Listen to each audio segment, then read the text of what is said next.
Well, welcome.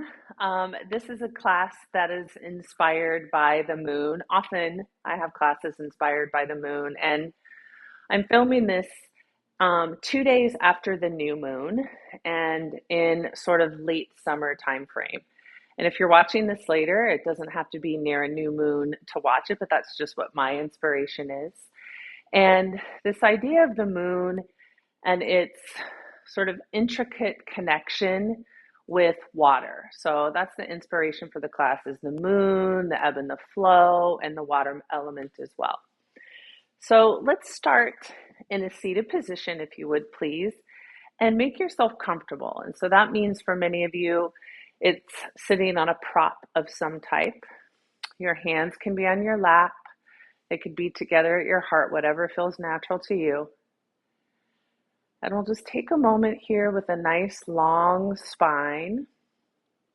You can maybe imagine that you're balancing a block or a book on your head, and that will immediately bring your spine into alignment.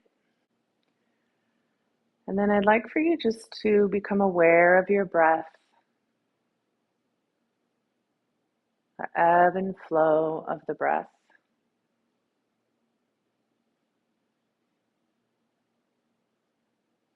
Notice the breath has a very wave-like quality. In fact, in yoga, they often refer to the breath as a wave. So the inhale is almost like a cresting wave, the swelling of a wave. And then the exhale, the wave washes back out into the sea. So the inhale, feel that wave cresting and moving toward the shore. And the exhale, it recedes away.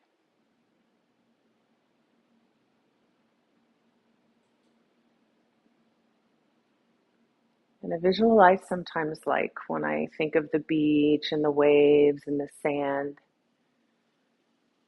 is with each breath, I count the repetition. So for example, the wave arrives and I see the number one as if my finger has drawn a one in the sand. And then as the water washes on the shore, it clears that away and the wave recedes. So with each breath, you can write the next number with your finger in the sand. You'll see the number and then the wave washes it away.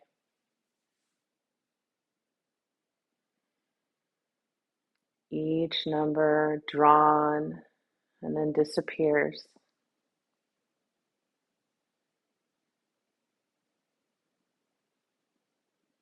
The wave of the breath, the wave of the ocean.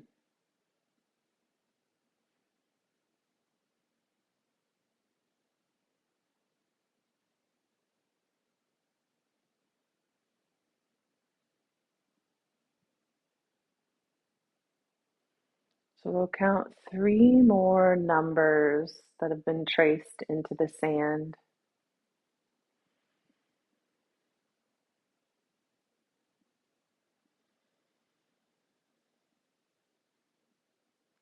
Full awareness of the rise coming to shore and washing back out to sea. Knowing that the moon above has influence on the waves.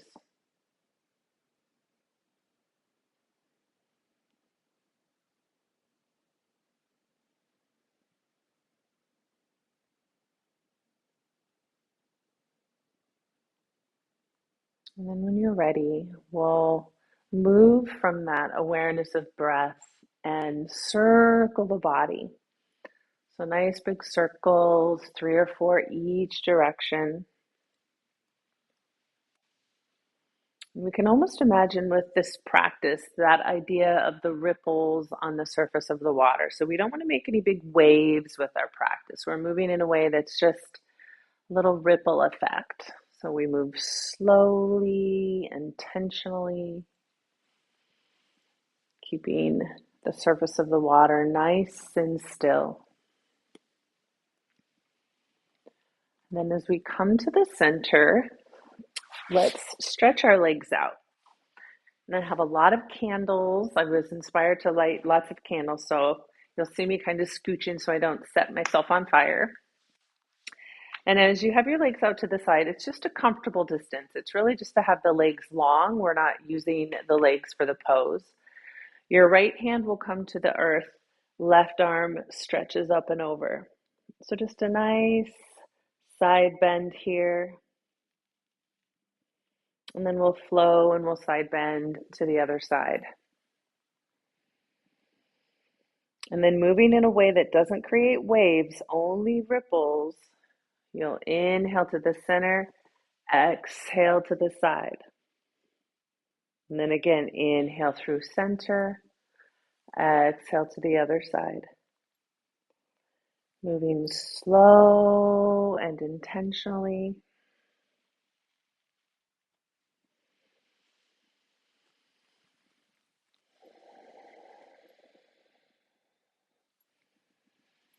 If you're familiar with Ujjayi breath, the wave, ocean sounding breath, you can utilize that for a couple rounds. If you're not familiar with it, you can just imagine that you hear the sound of the ocean in the throat. And then when we're even from left to right, we'll pause in the center and take our hands on the legs and just sort of wash the energy up and down the legs. Special attention to the inner seam of the legs that correlates with water elements in the physical body. And then for me, I'm going to take my legs a little closer so now I can rub and move the energy on the back of the legs. So it's like you're going up and down the calves and the hamstrings. And that's tracing the other part of the water line here on the back of the legs.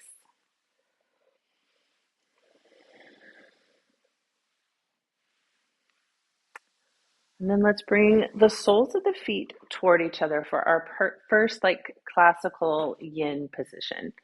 So soles of the feet are toward each other, and you might want to have props of some type, blocks or pillows or stuffed animals under the knees. You don't have to have them if you don't want them, but I often find I prefer them.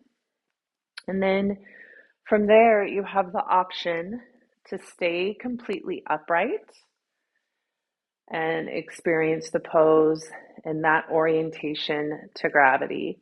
Or you could slide the feet a little more forward and then come into a bit of a forward bend with it. So it's completely up to you whether you stay upright and have the heels closer or if the heels scooch and then you come forward. There's two different ways to approach the very same pose.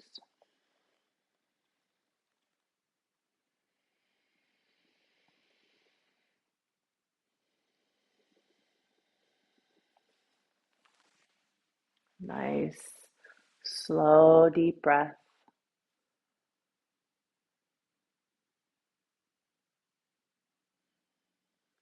So an image that I often think of in regards to the moon is this idea of one moon, many moons within the tradition of mindfulness. And what it means is in yoga, often it's spoken that the mind, that the thoughts of the mind are like waves, fluctuations of the mind. Like that's the busyness of our mind. It can be really quite tumultuous and lots of waves.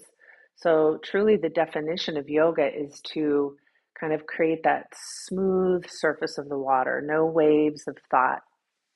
And so, the idea of one moon, many moons, is that if we did have a moon in the sky, if it were to reflect on a body of water, if that water is choppy and disturbed, the reflection would sort of fracture and you would see many, many, many moons, hundreds of moons perhaps.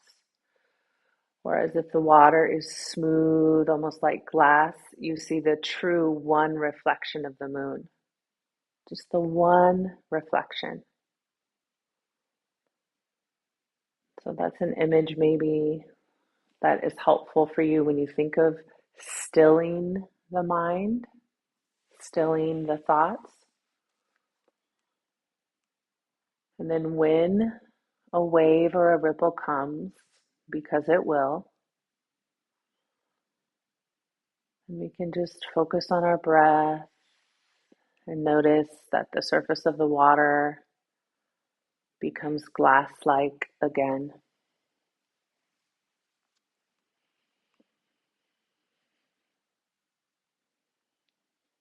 And sometimes the waves and the ripples aren't caused by anything that we've done. Maybe it's a seagull that lands and creates a ripple,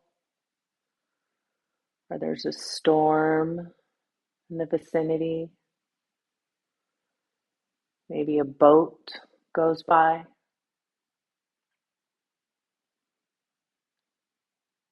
So there's this quality of witnessing.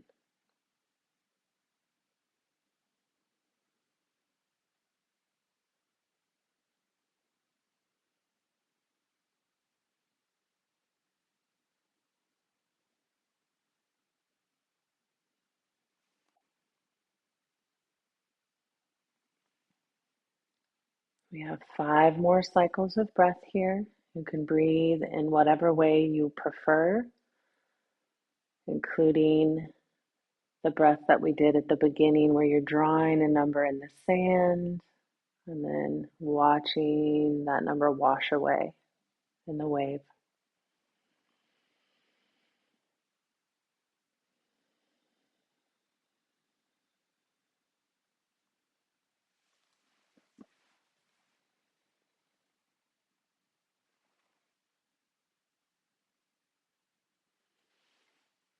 And after your 5th breath or so, we'll begin to come out of the pose.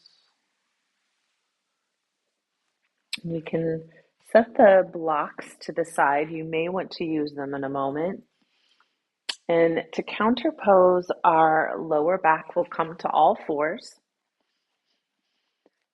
And once you get to all fours, remember, we're trying not to create too many waves and ripples with our movement. So you just want to pause, move slowly, and do little cat-cows. Moving so slowly that there's no ripple or a very small ripple.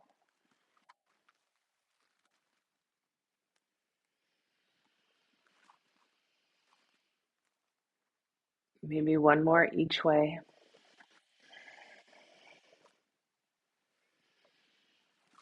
And then we'll pause for a moment in child's pose. And you're welcome in your child's pose to have your knees as narrow or as wide as you'd like. You can rest your forearms on the ground. You can stack your hands and rest your head on your hands, or you could stretch your arms forward.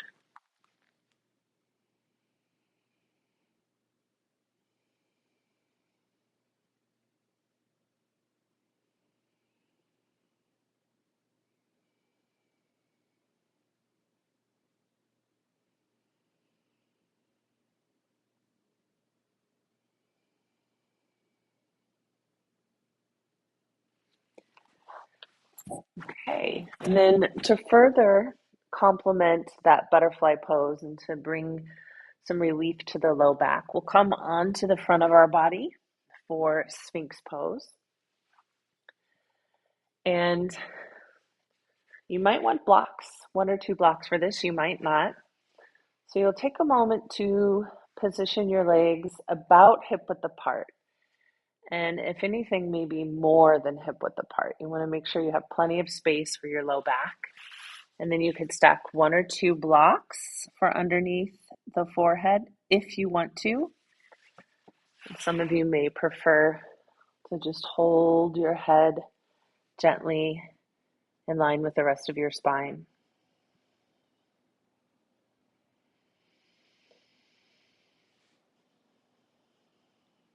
Feel the wave-like quality of your breath here with your abdomen pressing on the earth.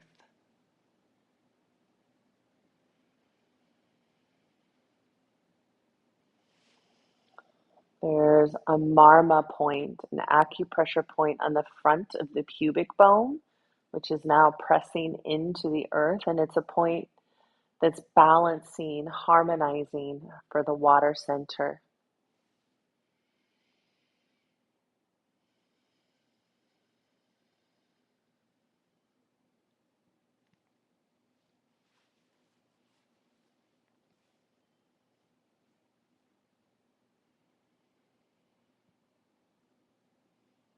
Slow, deep breath.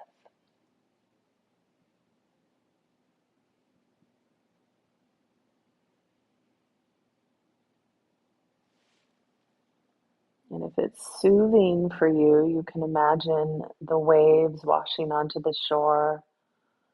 Whenever we're in a pose, maybe you see the numbers drawn in the sand, or maybe you have a word or a set of words like an affirmation or intention that you see in the sand.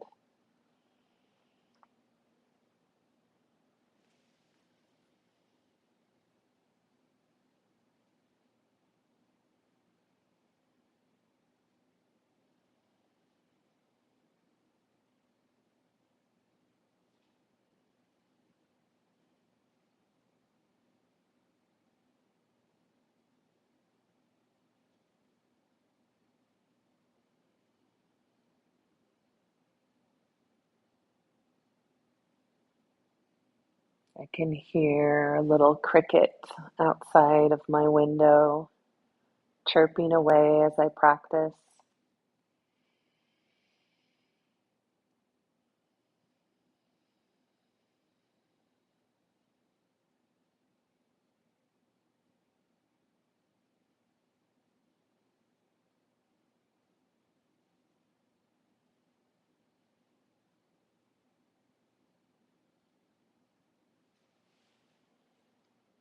3 more cycles of your breath here in our Sphinx pose.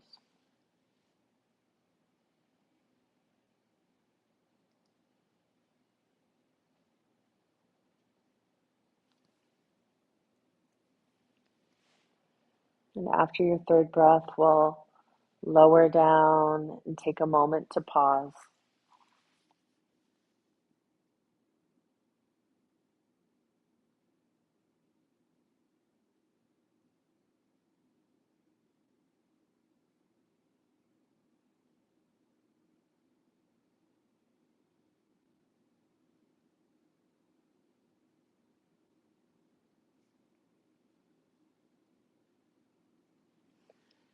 Slowly, we'll make our way to all fours, and you may want to move through a few cat-cows. Remember, no big waves, if anything, just little ripples. Maybe you want to glide back into a child's pose or up and back into a downward dog that's very watery and organic.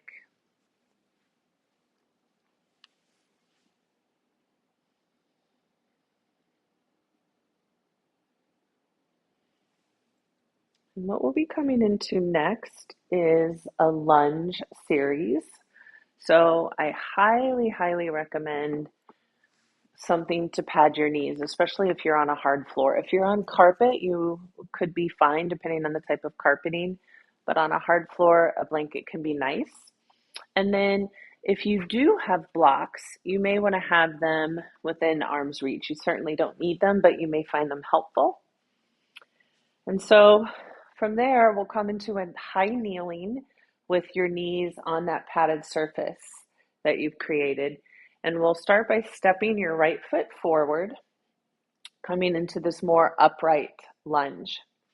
So to start with, you can have your hands on your hips and melt your hips forward and down a little bit. So you start to feel a nice stretch on the top of that left thigh.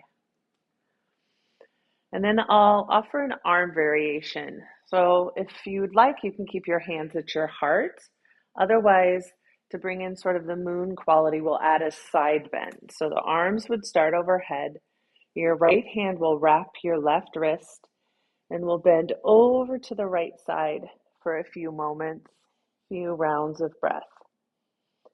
So we're creating a little bit of a crescent moon shape as we bend to the right. A nice stretch for the psoas there that threads through the hip and attaches the lower and upper body together.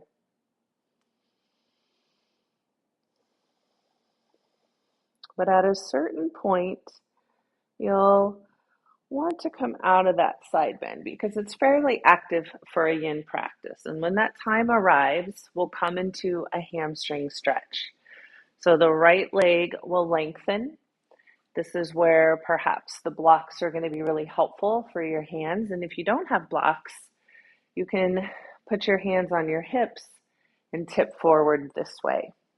You can kind of see what works for you. And this entire back of the leg here is the water element. We want all this energy to flow like a river.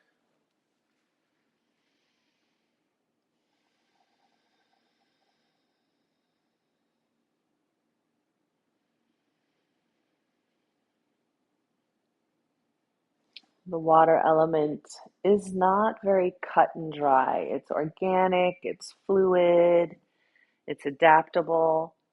So you can always stay in a pose a little longer or come out a little early. So with that being said, listen to your body and we'll eventually come into lizard lunge. When the time is right for you, this right knee will bend and your right foot will go a little bit wider. That way your whole torso can fit on the inside of the right leg. I like to use the blocks like little handles. Once you're in lizard, the pelvis can move forward and down. You could lower down to elbows if that's appropriate and it feels good to you.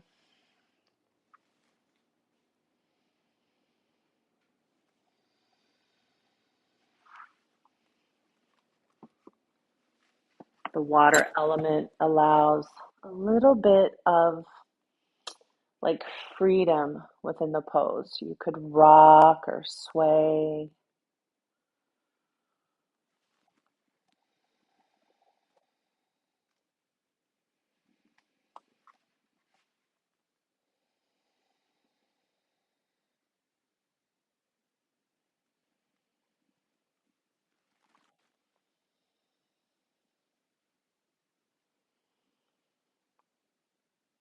From here, 5 to 10 more breaths.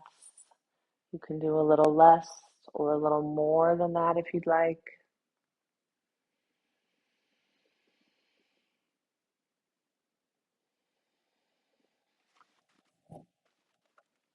And at least every now and again, finding just a moment where it's one moon rather than many moons. And the ripple of the thoughts is so subtle that you can see the reflection of just one moon in the night sky.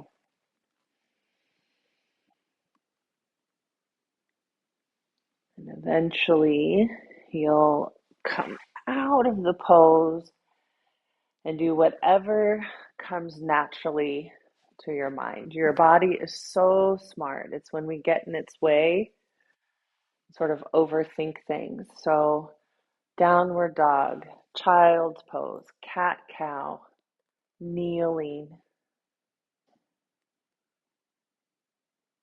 even sometimes standing and doing a forward fold.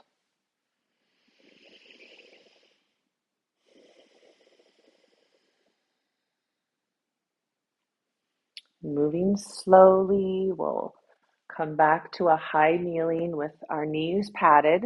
Now you know why it's good to have the knees padded. And we'll step the left foot forward, hands on the hips, just to create a little emphasis on the energy moving forward and down.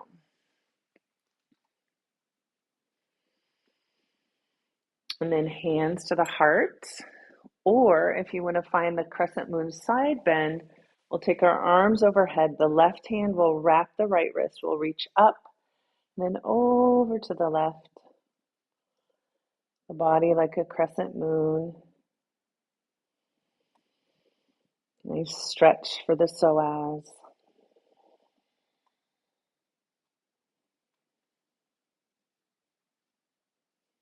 You have the freedom to come out a little early or stay a little longer.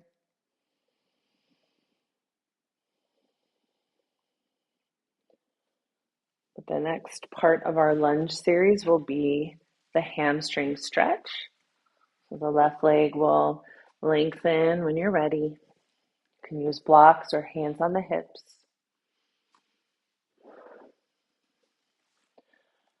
Now the water element flows like a river on the back of that left leg.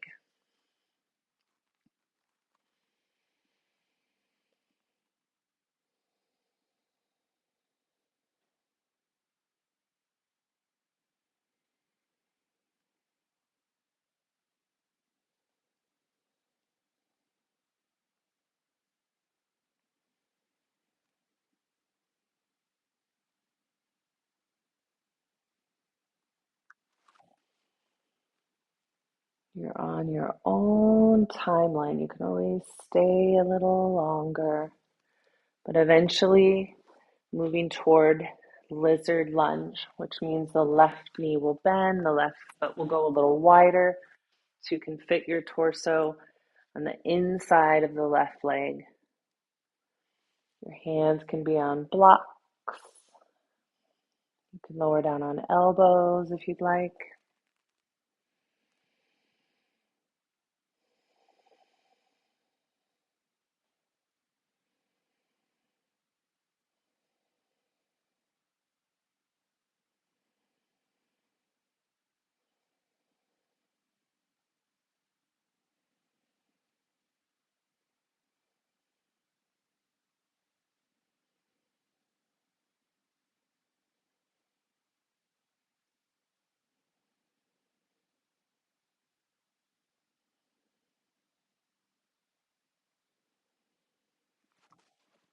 Keep the breath moving.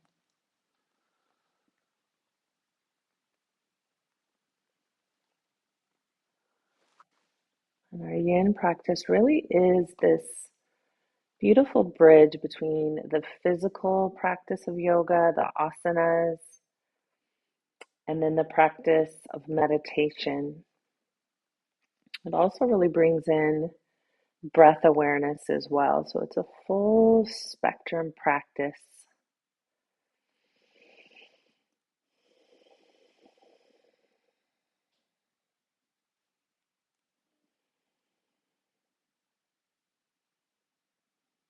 Listening to your body.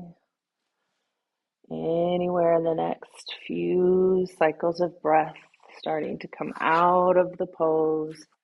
Find whatever in between would be balancing for you.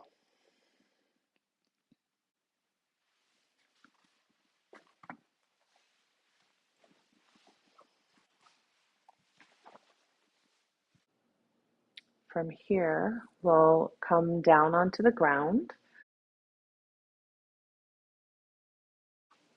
But once you've come onto your back, let's just take a moment to pause, allowing all of the ripples that we created with our movement to get here. Just let everything smooth back out.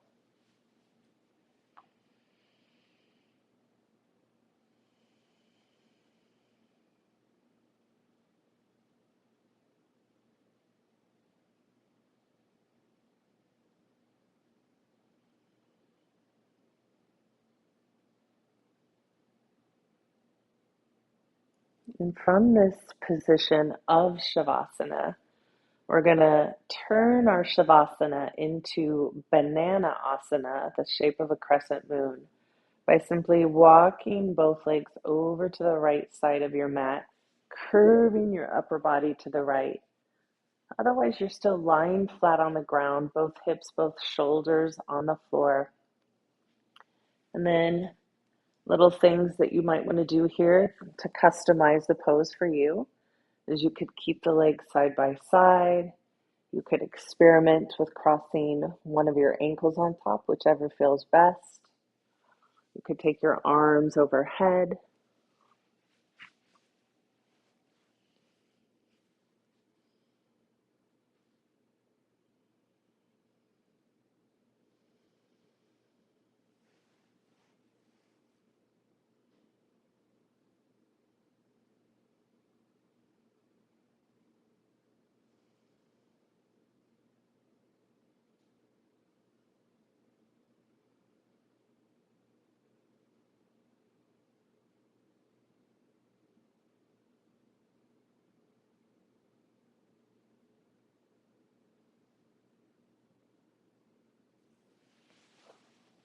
In the yoga tradition, the moon is very much associated with the mind and our ability to reflect, our ability to change our mind.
Three more cycles of your breath.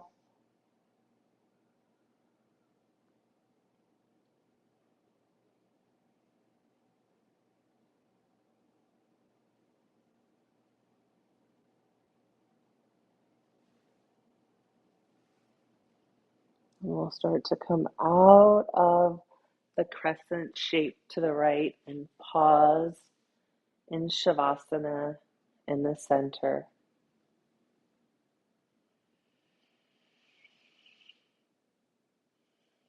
Maybe you want to picture the moon in the sky and imagine that you were lying in the moonlight, absorbing the radiance.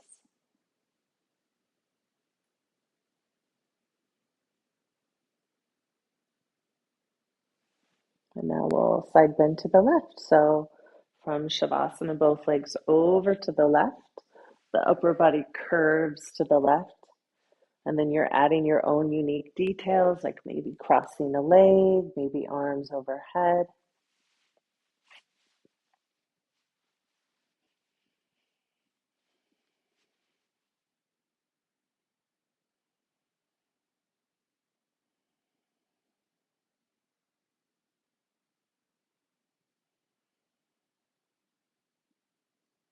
The moon in yoga and Ayurveda is related to nourishment, to ojas, which is spelled Ojas. It means like vitality. It's that sparkle in the eye, that glow in the skin.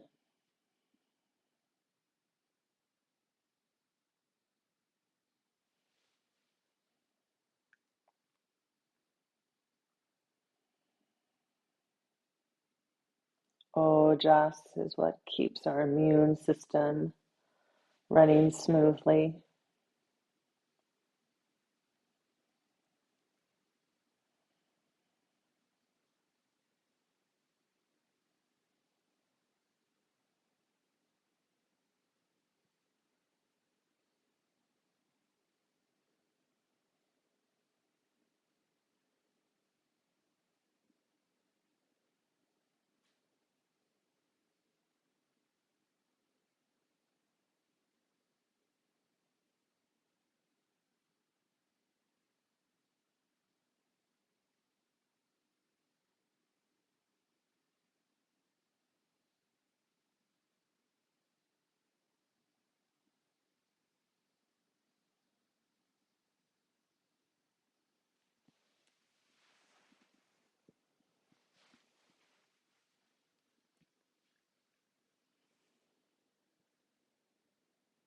3 more cycles of your breath.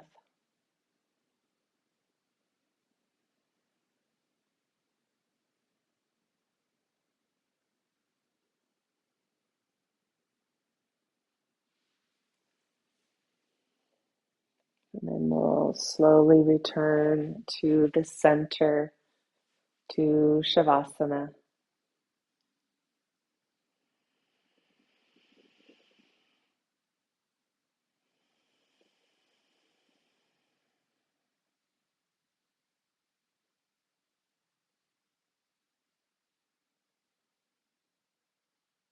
There's this saying in yoga. I don't even know if it's from yoga actually, but it's maybe even from popular culture. This idea that the sun, the lesson that it teaches us is to get up every morning, and that the moon, the lesson the moon has for us is that it's natural to go through phases, to go through change, to feel big some days, to feel more introverted and small on others, that it's all part of the process.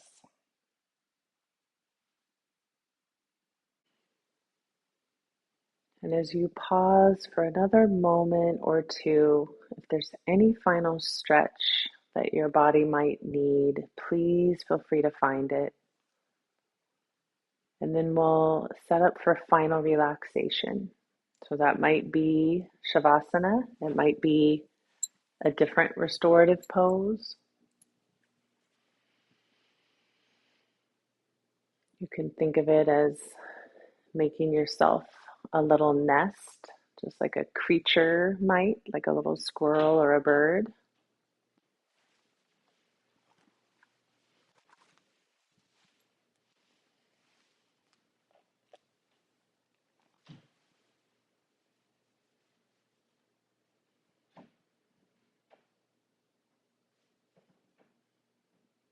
And only if it's helpful. If not, just skip this for now. But if it's helpful, notice one moon or many moons.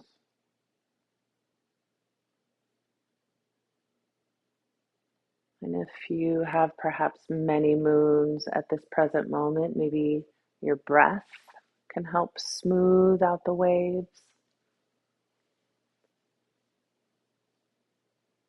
Maybe there's a certain thought that brings you peace, a certain word or intention or feeling that brings you peace. Maybe it's a person or a place that brings you peace.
When you're ready, beginning to deepen your breath.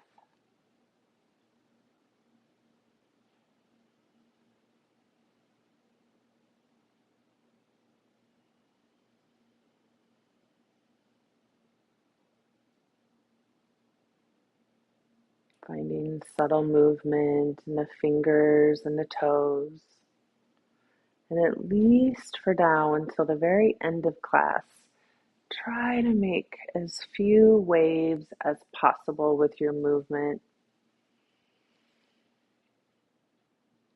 As you begin to move a little more and move towards sitting, as little waves as possible.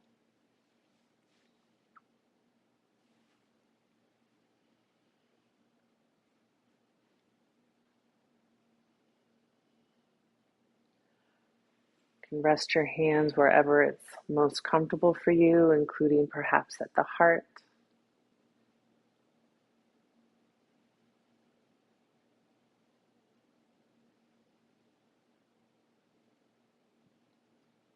One last moment to observe the quality of mind.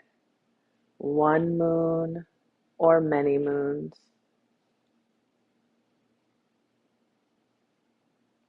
And I thank you for your practice of yoga.